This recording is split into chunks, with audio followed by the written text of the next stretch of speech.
The origins of an individual's particular stress triggers can be deep-seated and may even stretch back into childhood. Mindfulness is an amazing tool for tackling the underlying issues that cause them and set them into motion. It can be practiced anytime and in any place.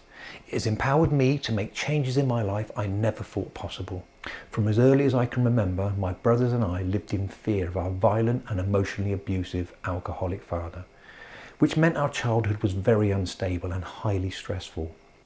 The term hurt people will go on to hurt people is pretty spot on, as I grew up to display similar behaviour to my father. From an early age I drank heavily, became violent and abusive, as well as getting into petty crime. As a consequence, on many occasions found myself facing a fine in front of the courts.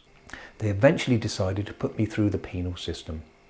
It started with an assessment centre, then a detention centre, onto Borstal and finally prison. Although prison offered nothing by the way of a solution, it did offer an easy access to drugs, which helped me calm down, but it also made it easy for me to avoid the real issues.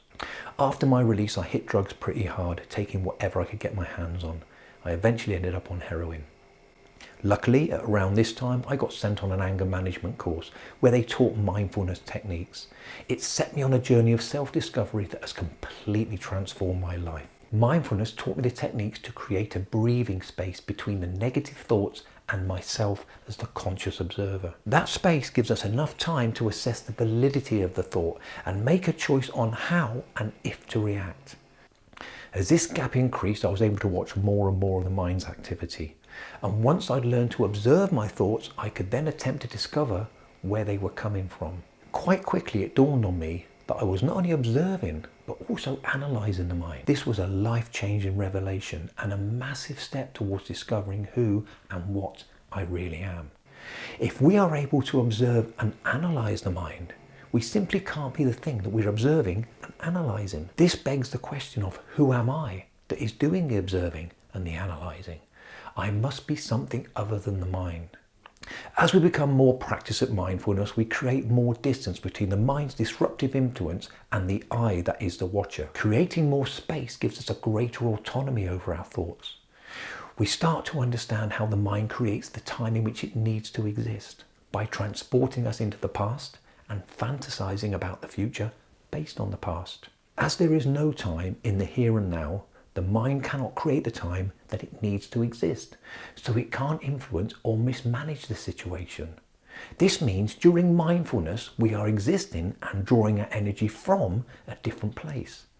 Mindfulness uses the same techniques to create an awareness of our feelings and our emotions. Although I still have a long way to go, these techniques have transformed my life from one of compulsive disruption to one of a deepening sense of peace and stability. I now have no interest in drugs and I very rarely drink alcohol, but if I do, it's on a special occasion and I certainly don't get drunk. I'm more tolerant than I ever thought possible, and I now don't see myself as a victim. In fact, I'm probably one of the luckiest people I know. I've used my journey as a template to compile the workbook I stress-proof myself the mindful way. It works practically with the mind, but also symbolically with the subconscious. It has exercises and information to help the reader learn in the simplest terms what mindfulness is and how to apply it in their daily lives to bring themselves into the here and now. I also mentioned meditation, which is a very important activity in practicing mindfulness. When performed consistently and correctly, it becomes a time to dedicate specifically to the activity of mindfulness and massively improves our ability to enter a mindful state during daily life. In fact, the aim is for life to become a moving meditation, where we are in a state of mindfulness all of the time.